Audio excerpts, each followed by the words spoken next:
Thank you very much, everybody. Please be seated. Good afternoon. I'm greatly honored to welcome President Mariano Rajoy of Spain, and it's a great honor to have you at the White House. Thank you very much. We've just concluded a very productive conversation on a crucial range of economic and security issues. Before we begin, I'd like to take a moment to send America's hearts and prayers to the people of Puerto Rico and the U.S. Virgin Islands. Both have been devastated, and I mean absolutely devastated, by Hurricane Maria, and we're doing everything in our power to help the hard-hit people of both places, Puerto Rico and the Virgin Islands. A massive effort is underway, and we have been really treated very, very nicely by the governor and by everybody else. They know how hard we're working and what a good job we're doing. As we speak, FEMA, our great first responders, and all available federal resources, including the military, are being marshaled to save lives, protect families, and begin a long and very, very difficult restoration process. I have directed all relevant departments and agencies to assist in the response and recovery effort. As Governor Rossello just told me this morning, the entire federal workforce is doing great work in Puerto Rico, and I appreciated his saying it, and he's saying it to anybody that will listen. Our team has been incredible after having gone through Texas and then Florida with other stops along the way. And he further went on, he said, and through the Trump administration's leadership, the relationship between FEMA and my team is very, very strong. I will be going to Puerto Rico on Tuesday. I'll also be going to the U.S. Virgin Islands. Over the last several weeks, our nation has been tested by the destructive force of Mother Nature, but we will respond to it with an even mightier force. The resolve of the American spirit. Texas, Louisiana, and Florida are in really good shape and moving along well. We thank all of the first responders and volunteers who have risked their lives, and that's what they did. They risked their lives. To all of those impacted by the trouble and these horrible hurricanes and storms that have affected and impacted our country, I thank you. The recovery process will be a very, very difficult one. We will get through this, and we will get through it together. We will be stronger. We will be bigger. We will be better. Thank you very much. The United States and Spain are great friends and close allies. Our bonds, culture, and commerce go back many centuries. Our schools teach American children about Spain's history of exploration. Our museums treasure beautiful Spanish works of art, and your country's contributions to architecture, music, and film are admired all over the world. It's a greatly admired country. The deep relationship between our two people is a strong foundation for lasting cooperation. On behalf of the American people, I want to express our support and extend our prayers to all of those affected by the vile terror attack in Spain last month. I want to assure the people of Spain that America stands with you in confronting this evil that threatens all of humanity. We will continue to deny the terrorists their funding, their territory, and any form of support for their wicked ideology. In this common fight, America greatly appreciates Spain's contribution to the coalition to defeat ISIS. Spanish troops and police have trained more than 30,000 members of the Iraqi security forces. We also thank the Spanish people for being such gracious hosts to the American service members stationed at Spanish bases. The United States and Spain together face many critical dangers and challenges, from North Korea to Iran to Venezuela. We thank Spain for its recent decision to expel its North Korean ambassador and for standing with us in our efforts to isolate the brutal North Korean regime. It is time for all responsible nations to join forces to isolate the North Korean menace. North Korean nuclear weapons and missile development threaten the entire world with unthinkable loss of life. All nations must act now to ensure the regime's complete denuclearization. I appreciate the United Nations Security Council voting twice, unanimously, 15-0, twice, to adopt hard-hitting resolutions against North Korea. I have recently issued tough new sanctions against those who do business with this outlaw regime, and I applaud China's latest action to restrict its trade with North Korea. And in particular, I applaud China for breaking off all banking relationships with North Korea, something that people would have thought unthinkable even 2 months ago. I want to thank President Xi. Here in the Western Hemisphere, we have seen the heartbreaking tragedy of Maduro's socialist rule in Venezuela. Spain has been especially helpful in promoting the interests and well-being of the Venezuelan people, and we thank you for your efforts. We hope our friends in the EU will soon follow the United States, Canada, and many Latin American nations in sanctioning the Maduro regime. We need everybody involved. The citizens of Venezuela have endured immense suffering, poverty, starvation, and dangerous political unrest under Maduro's oppressive socialist regime. Together, Spain and the United States hope for peace, for the restoration of democracy, and for the release of all political prisoners. Wherever socialism spreads, misery follows. The people of Venezuela deserve a future of freedom. These are great people. In the economic arena, we support trade that benefits both Spain and the United States, which means it must be fair and it must be reciprocal, such an important word. Hasn't been used very much in the United States. Reciprocal. Spain is the 10th largest investor in the United States, and I commend Spanish business leaders for their confidence in America and the American worker, and considering the fact that our stock market has just hit all-time highs. I think they probably like the United States very much right now. This is a time for both tremendous opportunity for our world, but also serious dangers. As I said at the United Nations, which future really is up to us.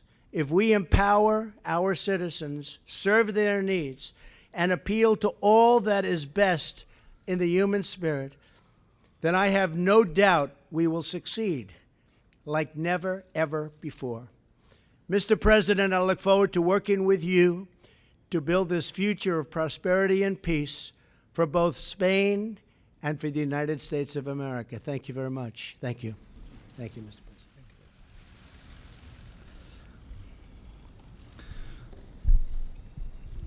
President. Ladies and gentlemen, good afternoon. I would like to start by expressing my solidarity, that of my government and that of the Spanish people, with the people in the U.S. Government after the terrible events President Trump just referred to, and that took place in Texas, Florida, and other U.S. regions, and Puerto Rico. We hope and we wish that even if what happened can't be changed, we hope that in the future we can do as best as possible for everyone. President Trump and I had a working meeting today which was very productive, and we went through our bilateral relations.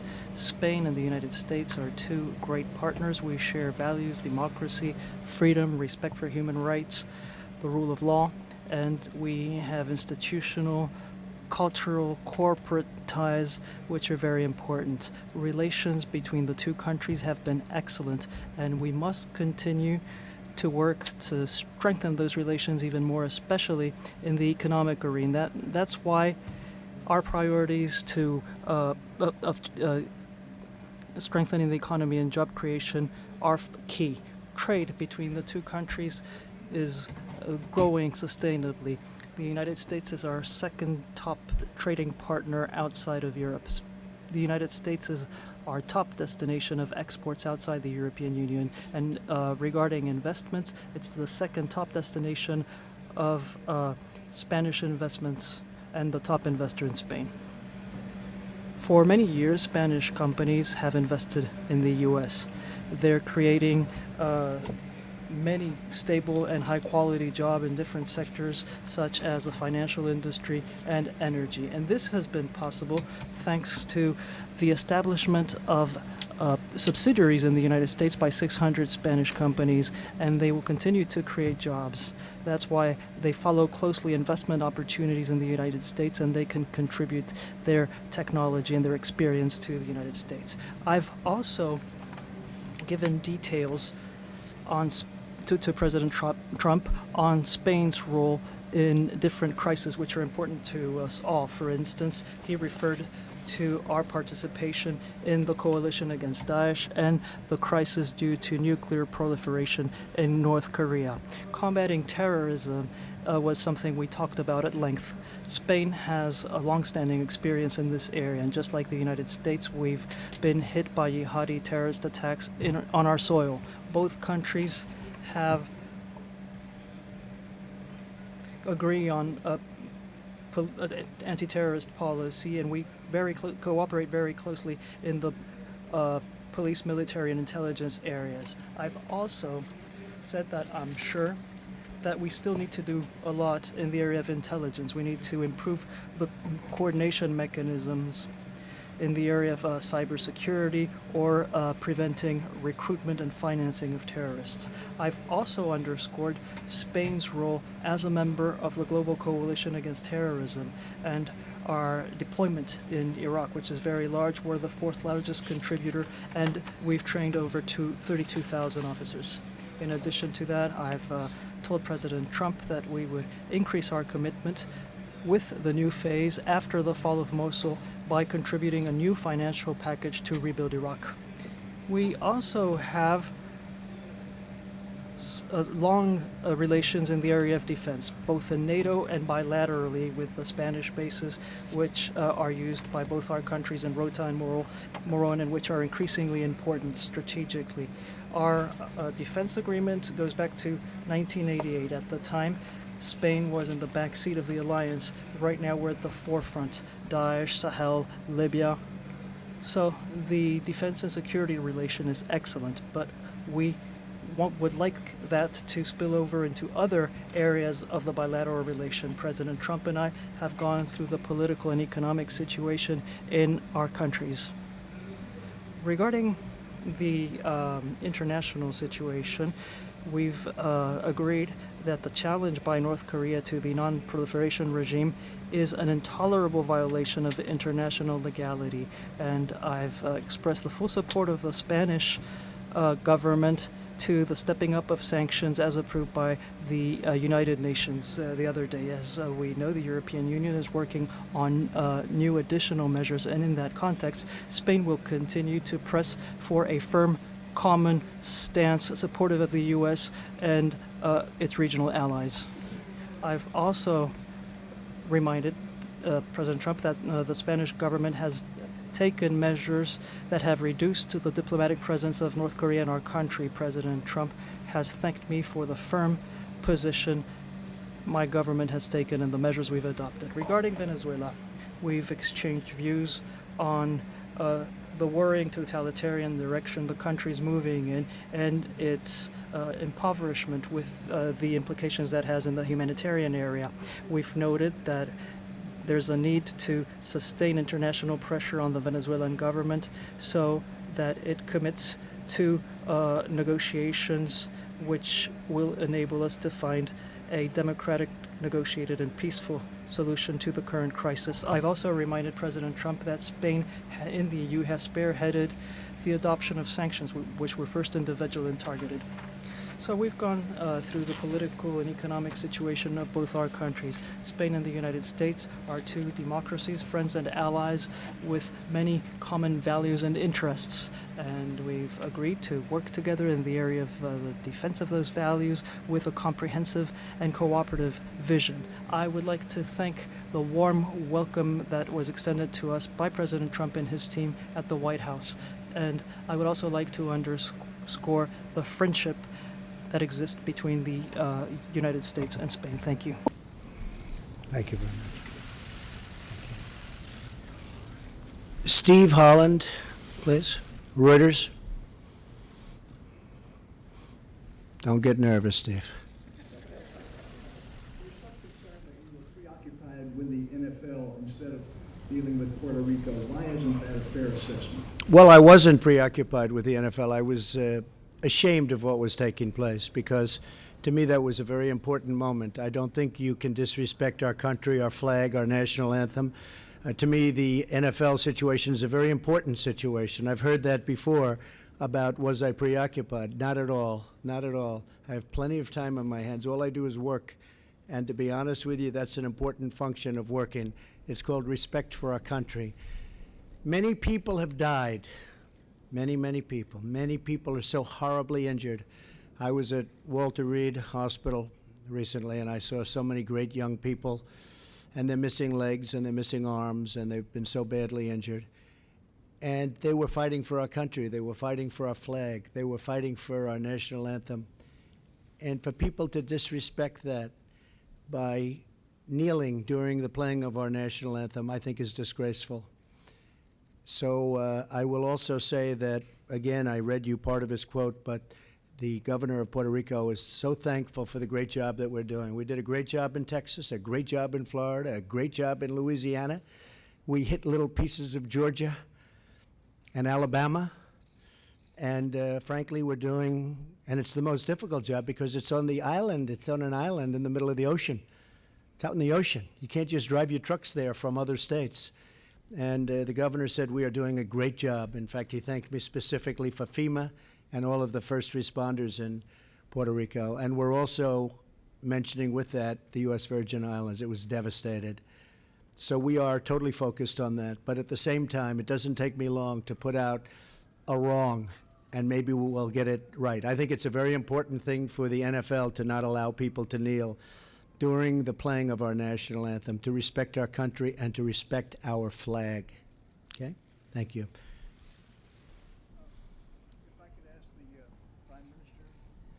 If I could ask a Prime Minister question, is it going to take a war to rein in North Korea, and what is your advice to the President on dealing with this?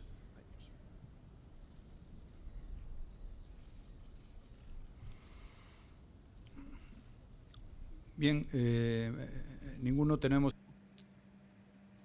No one wishes for there to be a war anywhere in the world, but it's true that the recent events in North Korea, with implications in the neighboring countries, very important countries, and means that we all have to be forceful, and those of us who defend the values of democracy, freedom, and human rights have to let North Korea know that it isn't going anywhere in that direction. For the time being, sanctions have been adopted. Spain will support any political decision which will contribute to putting an end to this situation, which has nothing to do with the principles and values most of Western and global democracies defend.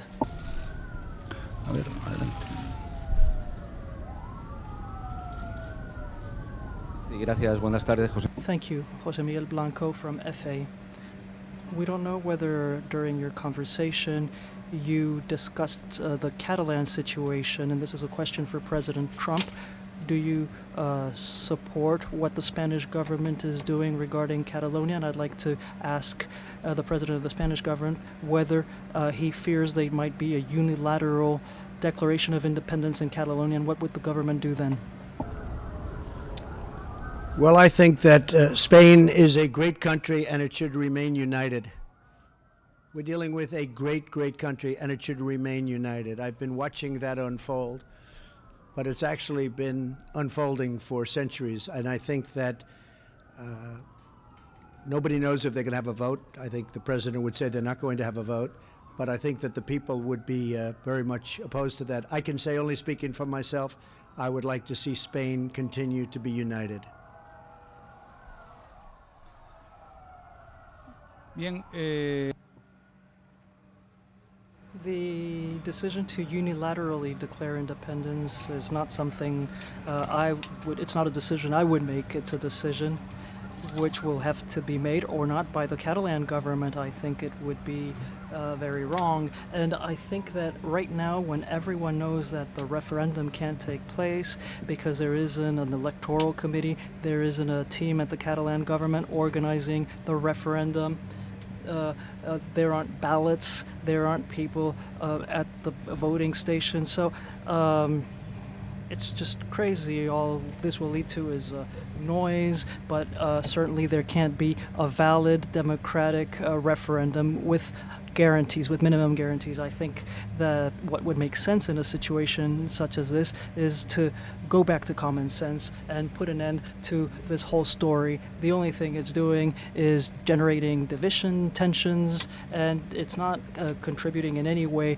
to the citizen situation. So I want this to be resolved as soon as possible. And I want us to go into a new stage where the rule of law, dialogue, and common sense will prevail. Thank you. Thank you. Major Garrett, yes, CBS.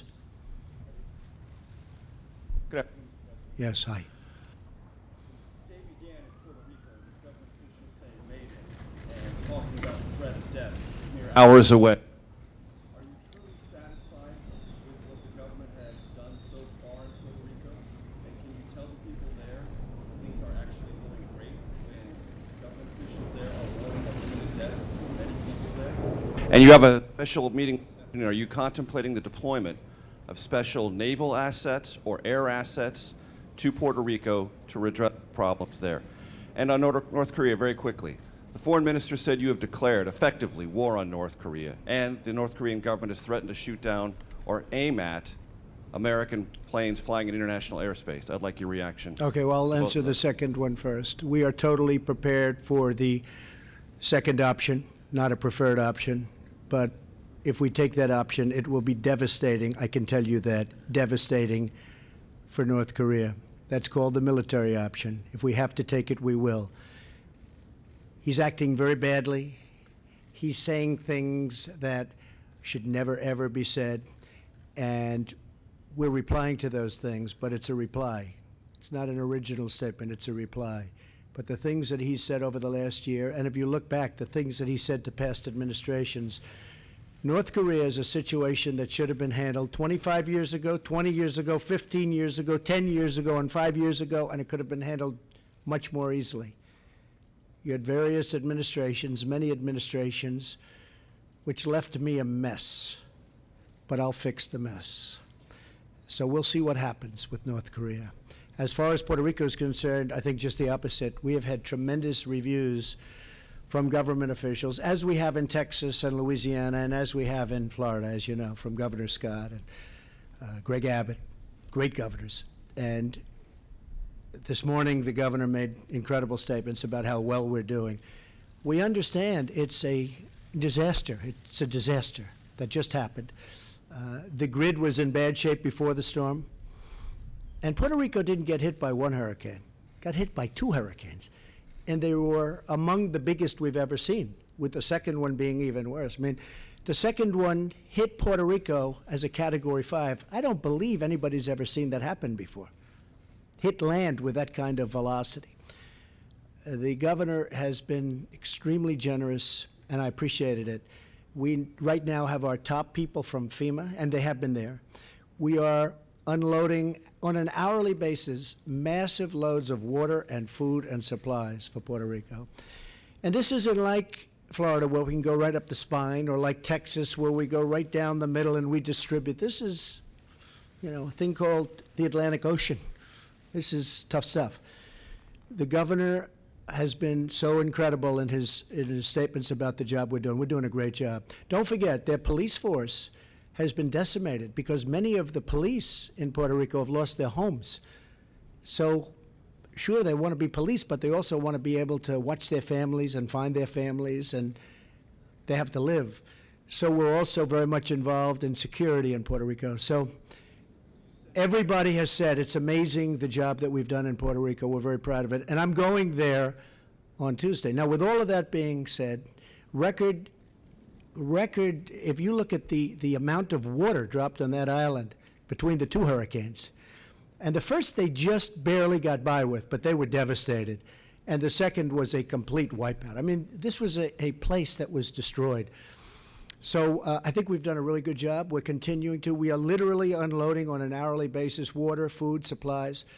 We have our top people from FEMA and our first responders and everybody else. We're going to be deploying Navy ships. They've already been deployed.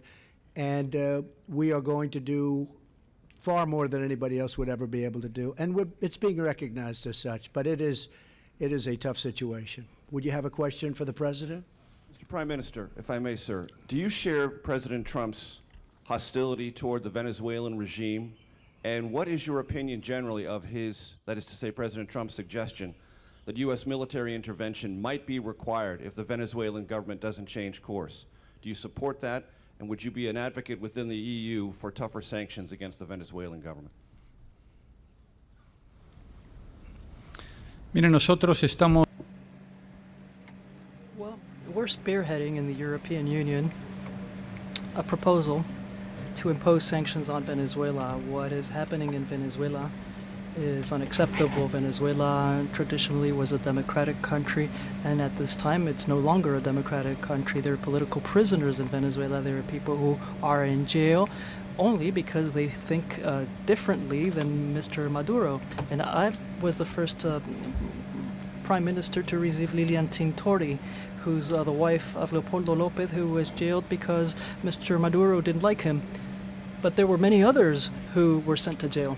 In Venezuela, there was a parliament, and the government has made up this other parliament, which has its meeting next to the other parliament, and it enacts legislation.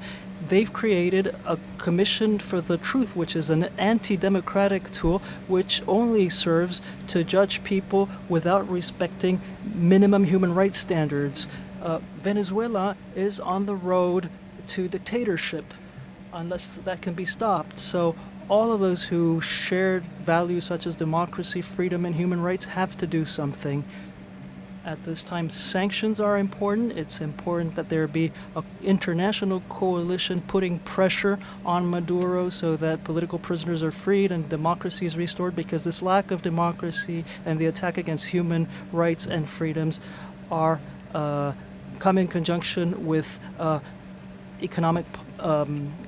terrible economic situation with a 300% inflation rate, with problems supplying foods and medicines to people. So it's a really tragic situation, and I think that we in the United States and Spain have a responsibility towards Venezuela. There are a lot of Spaniards living in Venezuela, and I'm worried about them and the rest, but they certainly worry me. So I think that the international community should be forceful with regards to Venezuela. Gracias, buenas tardes. Thank you. Pilar Santos from El Periódico de Catalunya. I have a question for each of you. For President Trump, with the serious political crisis in Spain because of the referendum on Sunday, what solution do you think there is? Have you given advice to President Rajoy on this matter? Do you think there should be a dialogue between the Generalitat and the government to find a solution? And now a question for Prime Minister Rajoy.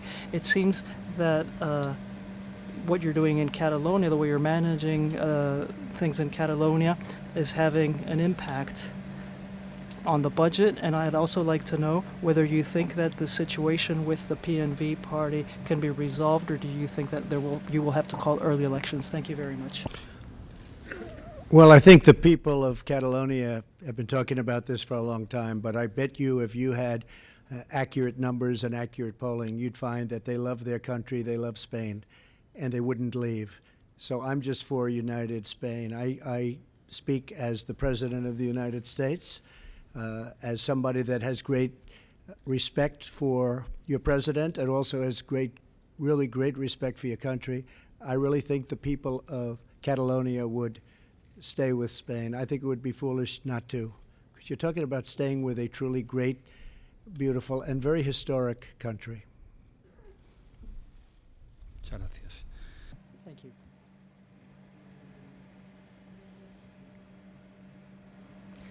We will be delaying the budget in Parliament because we think that when we submit the budgets, we will need the needed support to approve them. We're talking with different political parties, as you know, and I don't think we'll have any problems if we continue to work down this line.